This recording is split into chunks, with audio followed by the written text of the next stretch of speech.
further announcements about the team, and then most likely after that I'll make some announcements about the allocation of portfolios.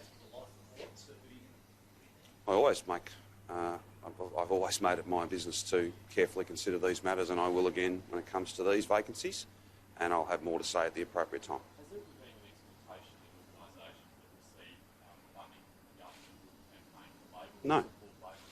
No, and I expect there'll be a whole lot of organisations that receive funding from the government that don't necessarily, far from campaigning for the government, they might well campaign against the government. I can think of a whole range of different organisations that don't necessarily agree with me or the things we stand for, but they receive government funding through an orderly process, a proper process.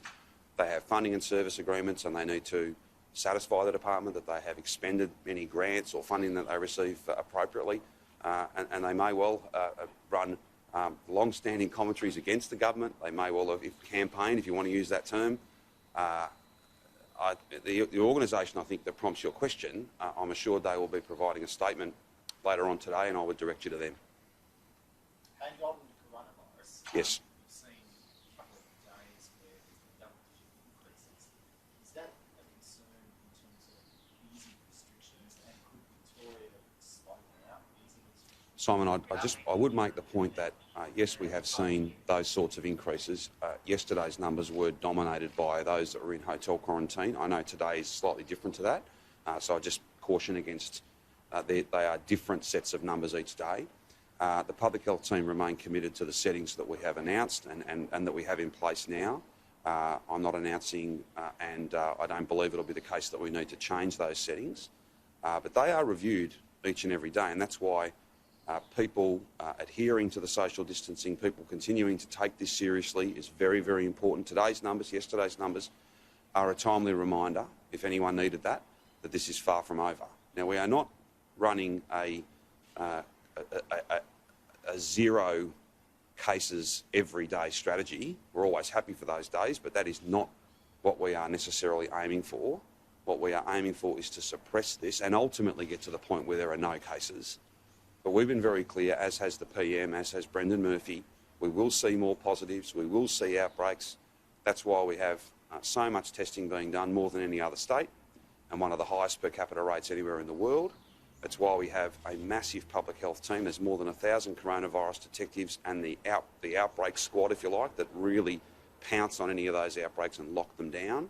All of that investment is critically important. We believe we can continue to slowly, cautiously, safely reopen. But that is, to your question, that is reviewed almost every single day. Brett Sutton gets the data and he makes those very difficult judgments. We've given people some notice for what's happening at midnight next Sunday night. This coming Sunday night.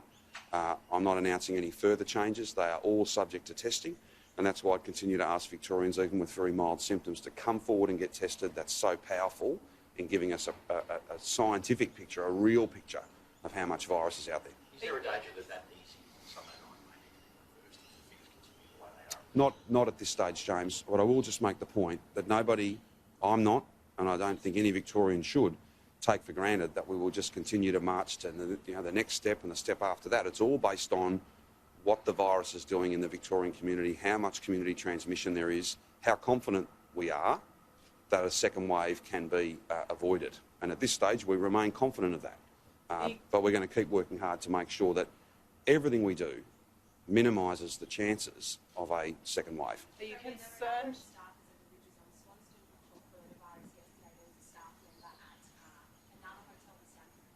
Yes. I believe that the department is. There was a thorough review at Ridges, and I understand that there were some improvements and some changes made to the processes and practices that were in place there. I think probably the best thing to do is for me to direct you to, and I'm happy to organise for the Chief Health Officer or one of his deputies to take you through the kind of detail of what they've been doing. There have been some changes. And we always reserve the right to improve processes and make things better if we need to. But I think we're doing everything we can to take care of not only those that are in quarantine, but the many hundreds of staff who are doing a fantastic job trying to look after them. But if you want any further information, I'm more than happy to get Brett or one of his deputies to take you through that.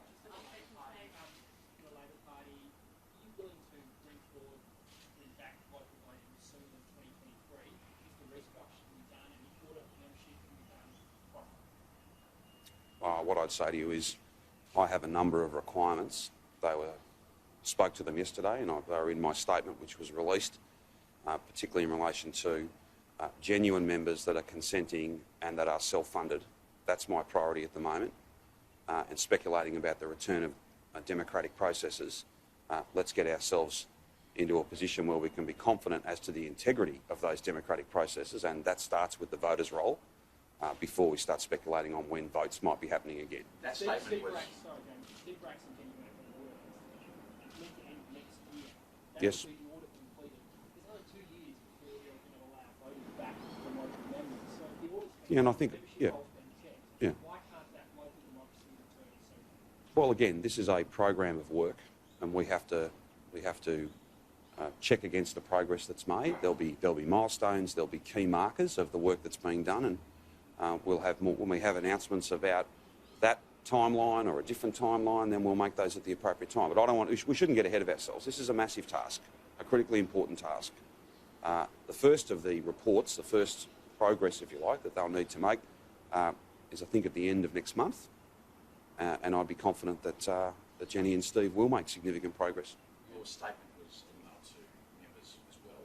Have you had your office had much feedback from ALP members? I wrote to members last night. I haven't had detailed feedback, James, but I've had a lot of feedback, not just on the letter, but in broader terms, where many people in the Labor Party are